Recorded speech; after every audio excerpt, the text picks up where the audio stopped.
Bag, I want the bag. Work my way from a garden to a track. Flip it from a track to a plot full of acres. Do it for the farmers and producers and the makers. What we even here for? Occasionally I ask it. I know it's more than struggling, anticipating the casket. Reap what we sow, trying to fill up my basket. Life's a plantation, I self-law and master. Over the plot I've been granted on this planet. Now it's slanted, cause the chosen been supplanted. But if you overstand it, it was spoken. Fractured, but we ain't broken. Even though some would rather play the role of token, we growing. Black through the essence of a presence. We carry the blood of gods, we carry the mind of peasants.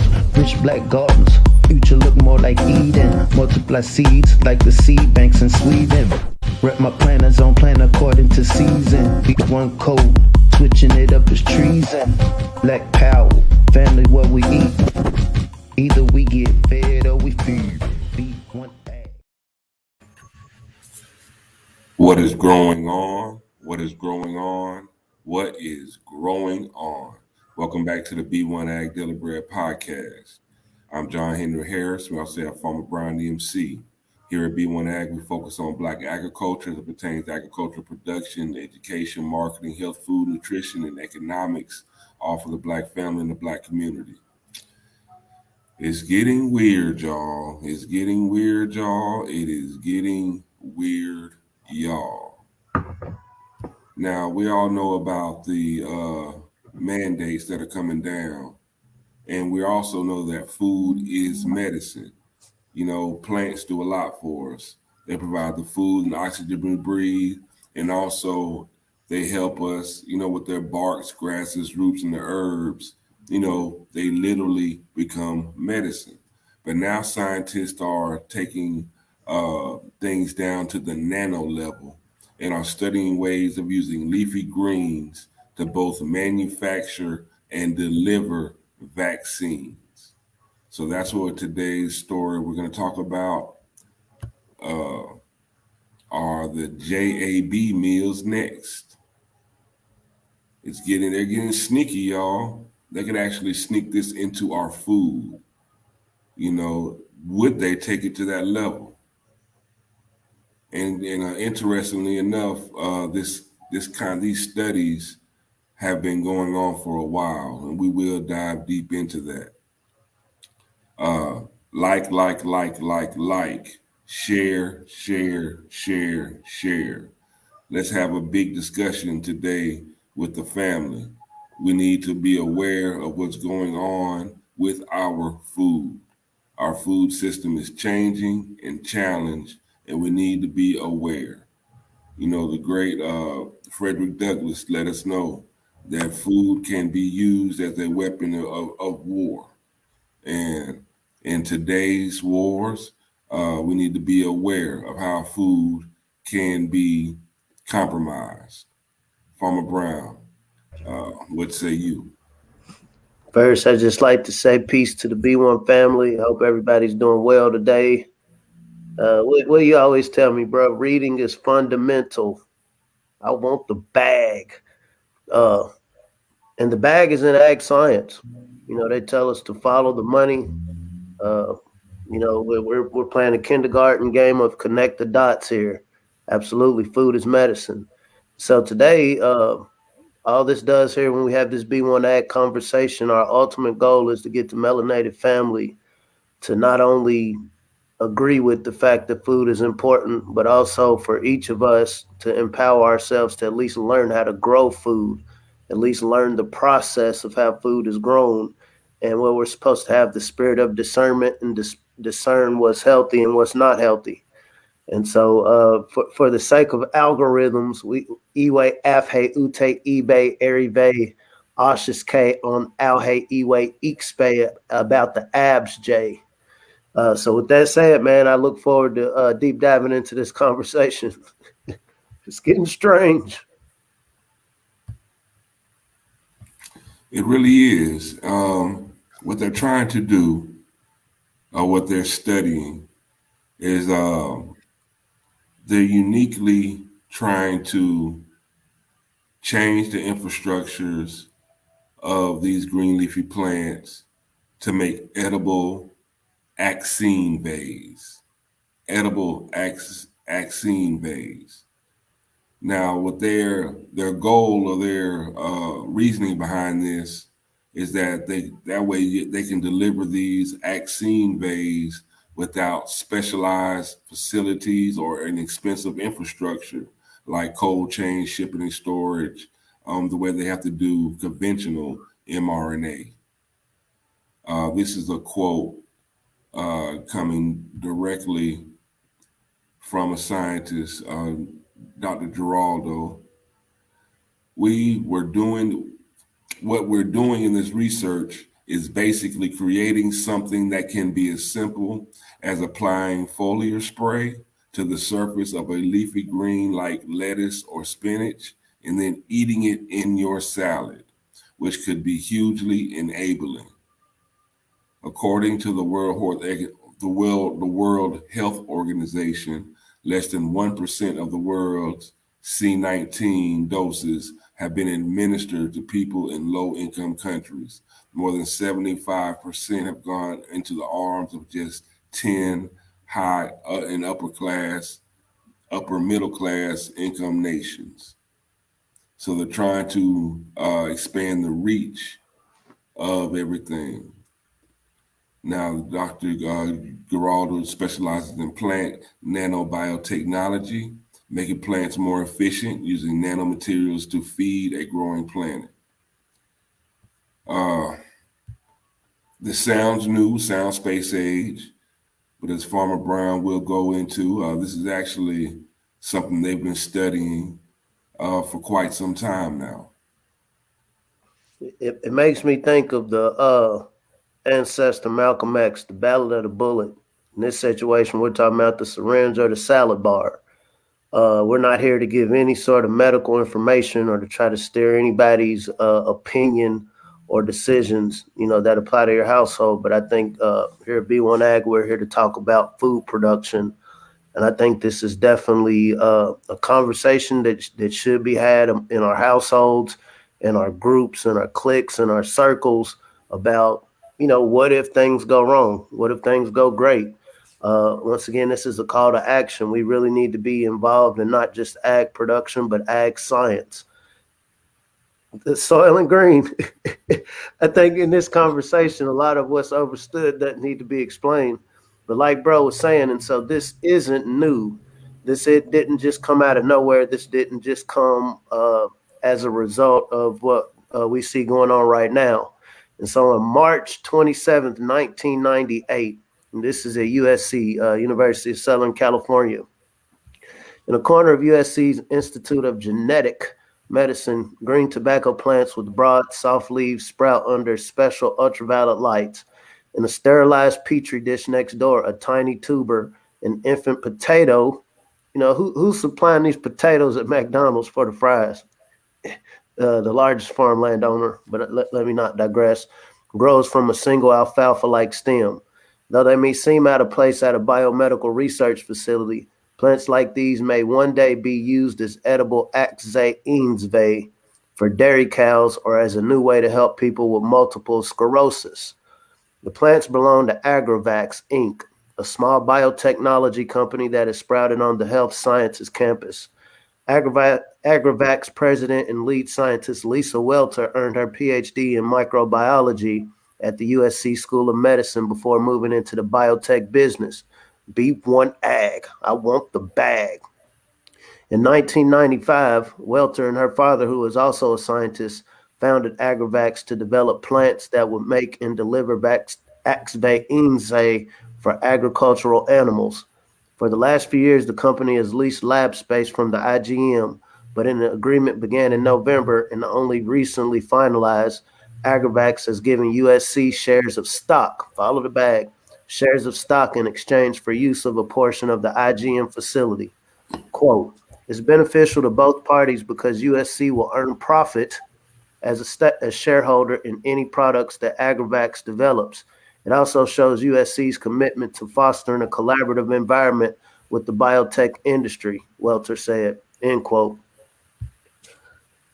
Once again, we we've had a couple of warnings about content that we've been discussing on this platform, and so in respect to the platform, because this has definitely been a blessing for us to get this message out, we're going to be conscientious about how we talk about this. But family, once again, in making this point of why it's important for us not only to be in these laboratories at these research facilities, these universities, our backyards, our balconies are the perfect research facilities to learn how to produce food. Uh, we know that there is 70% of the melanated population right now that is still skeptical. I said skeptical, skeptical about this treatment for this global pandemic. We see people like Nicki Minaj that just basically raise questions, the type of scrutiny that can bring on an individual just simply asking questions. What does the elder Nellie Fuller say? You understand, you solve problems by asking questions. And so when we find ourselves in a situation where asking questions becomes criminalized or demonized, I think this is something you can ask yourself within your mind. Okay, am I cool with whatever may come on my in the grocery store? This goes deep. We talk about starting your garden, and a lot of times we get questions about, well, how do I discern which seeds? And so this is definitely going to affect the type of seeds that are available to you. I'm curious, and so the FDA would be the agency that allows certain seeds to be sold on the market. I will also say that this is in research phase. And so, this isn't to get everybody up in arms and worried per se, more so than just kind of give a heads up. The other day we were talking about cows, they're potty training cows to figure out ways to minimize methane emissions, from their farts and their flagellants and their urine. But in the same vein, the same mindset of scientists are saying, okay, well, if we know that there's this hesitation and maybe they just don't like the needle, maybe they'll eat it in their salad. We know spinach is very healthy. We know lettuce is very healthy. Leafy greens, these are agricultural gardening vegetables that can be grown up to 25 days. This is very important when we think about food security in especially, condensed areas for people wanting to grow food maybe on their balcony or in their backyard. And so these are a solution. So to me, it's a great paradox. Like, hey, this right here is a great solution for our skepticism. And at the same time, it's medicinal in the sense that, it prevents certain health issues. But at the same time, as we have this conversation, we see this was going on in 1995, 98. Your president was working on crime bills at this time. What I can tell you about, working these conference circuits, people talk. Oh, you got this going on at your research facility? Oh, great. Well, I got this going on. Well, hey, I'm invested in this company. Oh, this is a startup company. And when we talk about this 2030 agenda from the United Nations, when we talk about this concept that the melanated family is projected to be at zero wealth by 2050, people think long term. So here at B1AG, we like to be solution based, and it's just really trying to have this conversation so we can think long term. There's obviously financial strategies that we need to incorporate into, surpassing this projected zero wealth of the melanated community. But food production, not just production, but the science of how this food is produced. Because I don't know if you've heard us talk about ag science, ag tech. This is every bit ag tech. I'm not going to say it's bad. I'm not going to say it's good. I'm going to say that this is an area of human activity that we need to be involved in. It will be great if our children are able to go into the schools and get degrees. But even if you don't have the money, the time, or the trust to go to these schools to get the degrees, being able to study these dynamics is very important and very valuable within the melanated community. And other people are thinking about it. It's something that we need to think about. On the banner below, these are some areas where we need our students: agricultural biotechnology, human environmental science, agricultural engineering, agricultural economics. And now there's a program called Manners, Minorities in Agricultural, Natural Resources, in other related sciences. They find the money for agricultural students to go to school. It's a great program. I was a part of it as an agricultural economics student at the University of Kentucky. It's a great program. We have also done a story with Dr. Antamia Farrell. If you can go back in our archives and find it, it's a great story, a lot of great information.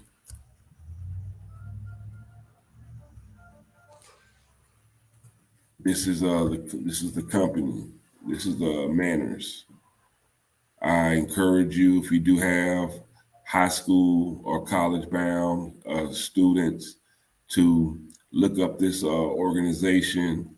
And like the intro, we want the bag.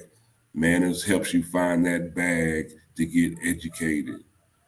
You know, I was a agricultural economics student uh, as a non-traditional student. You know, I was a lot older than a lot of my counterparts, but they found that money for me, and I was actually getting paid to go to school.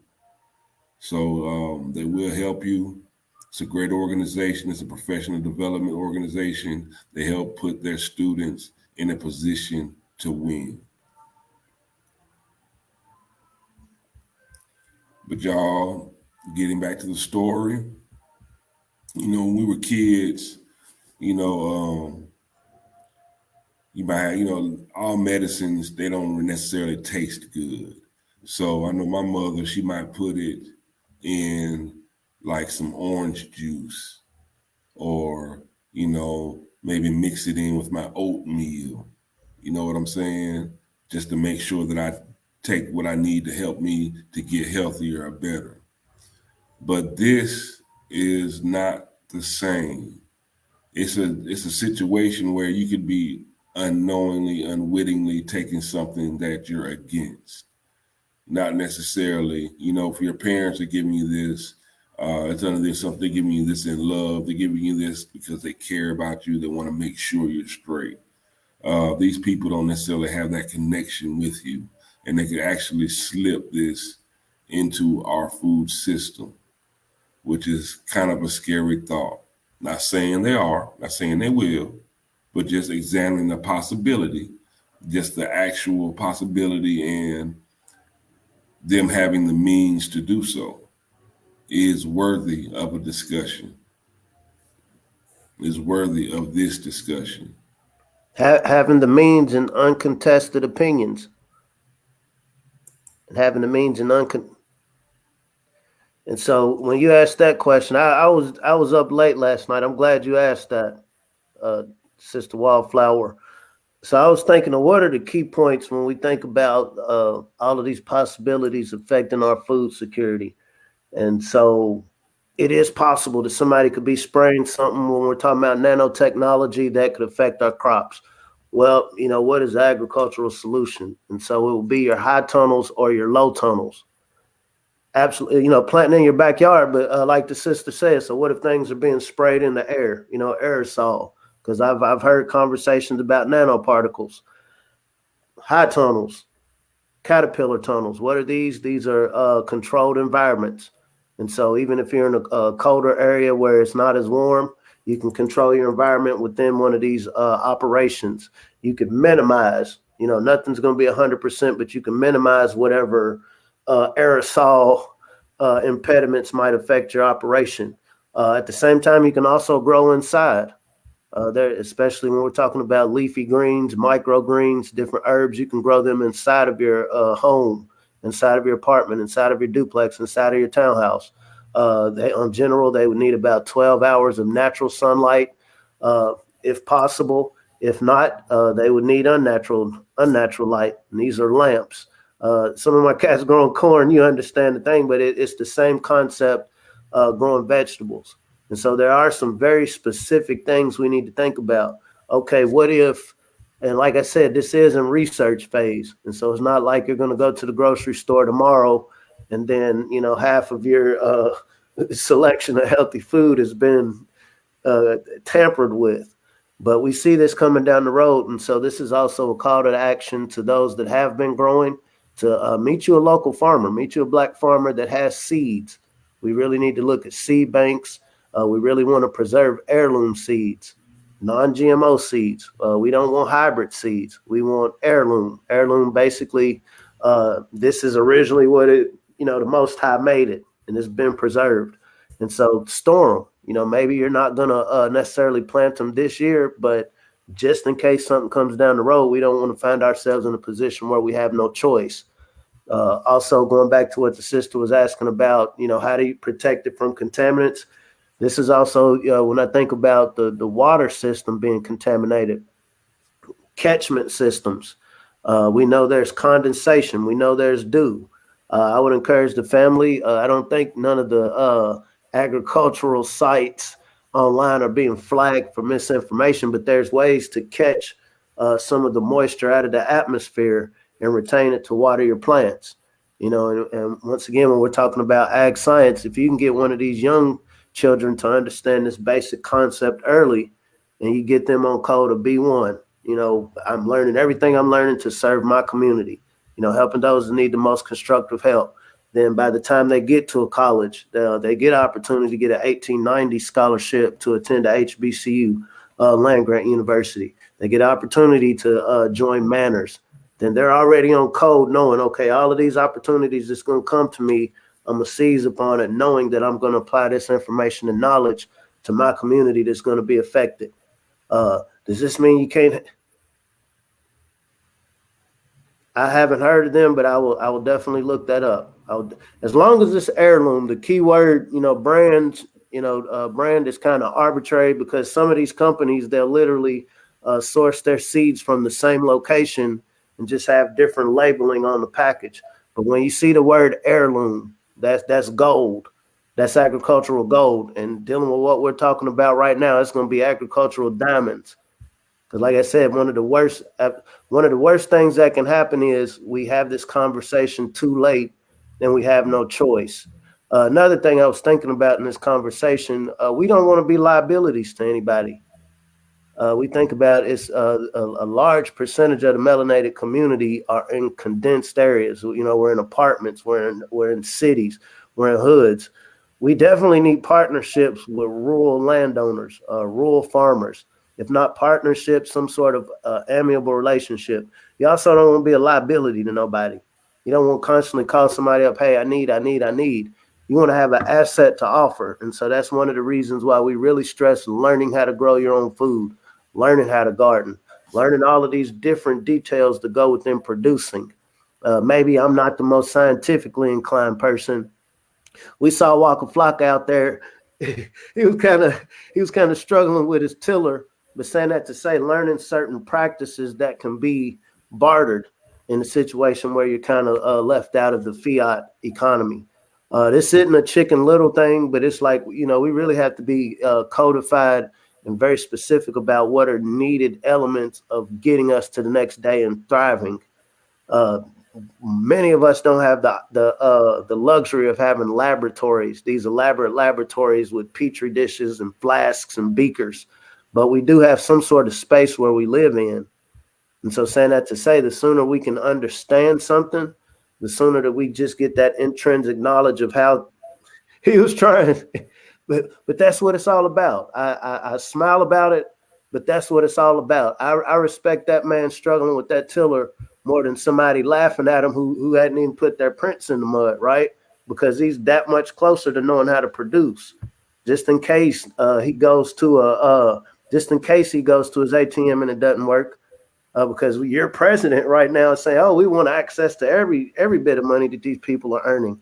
You got cash apps, you got crypto. We want access to all of it, and so we're not here to get into conspiracy theory, but it is very possible when you study China's social credit system. These things are already in place, and so it's not like it's a make-believe concept. These things already exist. And depending on who you listen to, some people say that China owns us. And if I own something, then guess what I'm going to do? Just like the Roman Empire, when in Rome, you're going to do as the Romans do. If this becomes China West, guess what you're going to do? You're going to do as the Chinese do. And so it's not to scare. more so than just really understanding the space that we find ourselves in right now and being prepared for whatever. Birdman, flying any weather. Okay, y'all are using ag tech to implement whatever strategy you got going on. Okay, boom, we got codified and we realize, okay, we done protesting. We know that our picket signs aren't about to address, contaminated leafy greens. And so we're going to make sure it's a part of our culture to make sure at least some of our young people, some of us non-traditional people. I turned 41 today, non-traditional, right? I've learned more in the last 10 years of my life than, hip hop was good. I loved hip hop. I loved touring. I love, being out in the street like that. But it comes to a point you really got to look at now, what can I offer to a situation outside of just talking, outside of just, hey, I got this information. Right now, I can till. I can till with the best of them. Hand tiller, electric tiller, whatever. I know how to grow. I know how to amend soil. I know how to prep gardens. I know how to do urban gardens, container gardens, straw bale gardens, barrel gardens. There's many things I don't. Appreciate it. There's many things I don't know. But once again, when I wake up every morning, when we think about, thank you, when we think about what Nellie Fuller says, every day we should be waking up thinking about, now, what is the absolute best thing I can do with this space and time that I have right now? And right now, what we're pleading to the melanated family, we got to get black to the garden. We got to get black to the garden because somebody has gone out of their way to make sure this isn't an area of human activity that we focus on.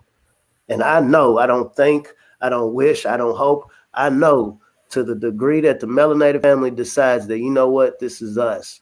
I got this. I don't need to call nobody and ask, hey, you want to do this? I don't need to look at somebody else, what they got going on, to be inspired. I'm inspired internally to figure out my niche within the food system, getting the product from seed to table. This story today, what this is telling us is we got to even focus on the seeds. Originally, we were just talking about, get some seeds and plant them and learn how to grow. But now we got to focus on the maintaining the health of the seeds. Let's be honest, family. We were originally designed to be the stewards of this planet. I put y'all in Eden because y'all are supposed to protect it. Eden has been invaded. We see that invading force. Things are kind of chaotic, but this is our perfect time right now. We're in our finest hour right now.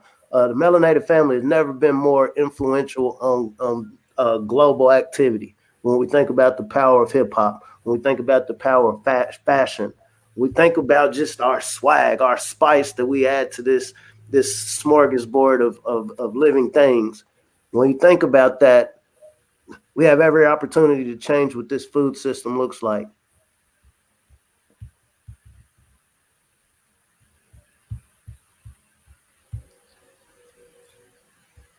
Now, family, I know we talked about high tunnels, and I would like to show you just what a high tunnel looks like. Now, a caterpillar tunnel is just a smaller version, like a mini version of a high tunnel. But it's nothing very scientific. It's a tunnel. It's literally a tunnel. Up under that plastic wrap, with the bone structure of that plastic wrap being wood or PVC pipe, up under that, that's where you'll grow. It creates its own environment, so this way you can grow in extremely hot weather, even in extremely cold weather, or like we were talking about aerosols or something, things in the air. This will help you create a safe environment to grow.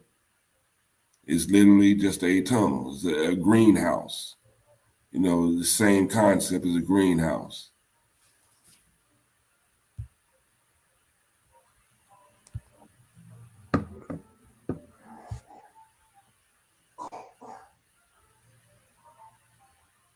An $8 million one in Sweden. He has an $8 million seed bank in Sweden and 240,000 plus acres in North America of prime Aboriginal land. When we think about this concept of, okay, y'all don't want to take the syringe, I'll give you the salad. Right now, Bill Gates actually he supplies the fries, carrots, and tomatoes for McDonald's. I saw a brother on here earlier talking about that movie Soylent Green. See, I don't want to get into conspiracy theory, but right now the conspiracy theorists are winning in 2020 and 2021. If I'm just to be honest, from my modest perspective, saying that to say this is all the reason in the world why we have to be proactive. I think we've really passed the 30 cents, $30. That's more than somebody with $1 million in the bank that hadn't stored one seed. Because I can go to that bank and then the teller be like, "Oh, well, you ain't got it. You can't get it." But you can go to your seed packet. You can go to your seed bank and put something in the ground that you can eat. Now, who has more wealth in that situation? Well, coming on these times, family. Uh, like I said, I don't, and I'm being very honest. I don't see this as a horrible thing. I see this as a weightlifter that went to the weight room. We see the resistance. We see the vitriol towards the melanated family. We watched what happened down there at the border with Haiti. There's a lot of fishy things going on, but there's a difference in how this world, the decision making class, interacts with melanated people versus others. And so, my thing is, you don't need to convince me that, hey, you're not going to get the same outcomes as other groups. And, when I wake up in the morning, I'm not thinking about what other groups got going on. That's a quote. Does a lion wake up thinking about, now, what is this jaguar or this tiger in the Asian jungle got going on? He's thinking about, I have this pride. I have these cubs. I got these lioness. I need to secure this space. I need to make sure that these lionesses and cubs can get the resources they need to get to the next day to maintain the continuity of this pride, of this tribe. We have all we need, family, and truth be told, all we're going to get is what we have. And so the degree that we're wanting to contribute, whatever small thing, like I said, bro, I got my seed bank. I don't have an $8 million seed bank, but I got something. It's a couple of dozens of people, families that could, benefit from my modest seed storage. And if you multiply that times a couple of tens of thousands melanated people strategically spaced across the country, all of these are logistical necessities when we're talking about this food security. And I salute. And that's what it all boils down to, family, is food security. We talk about, growing your own food and the importance of it. But when at the end of the day, it all shakes down, it all boils down to food security. Not, being able to have food, making sure that you can eat, but also making sure that when you do eat this food, that it will nourish you. Making sure that it is something safe to eat. Burger King just banned 120 artificial ingredients, but they've been feeding it to us for decades. You see what I'm saying? That's not safe food. And think about all the other ingredients that they still have not banned as of yet. And how healthy are those? So food security, although it's a broad term on the surface, is very specific. Food security. We need to make sure that our families are food secure, our communities are food secure, make sure that our food is safe to eat, because at the end of the day, the Most High put this food not only to nourish us, but to make us healthy. And like I said, food is medicine. Food is medicine. But we want to make sure that, we're taking the right medicine. And we have a choice. Yes. So this is a great talk today. It's getting weird, y'all. It's getting weird out here.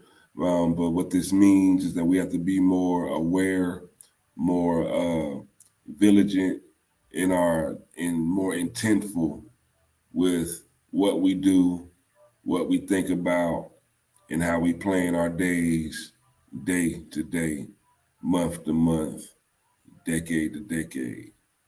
Can y'all feel me? So Farmer Brown, we talked about a lot.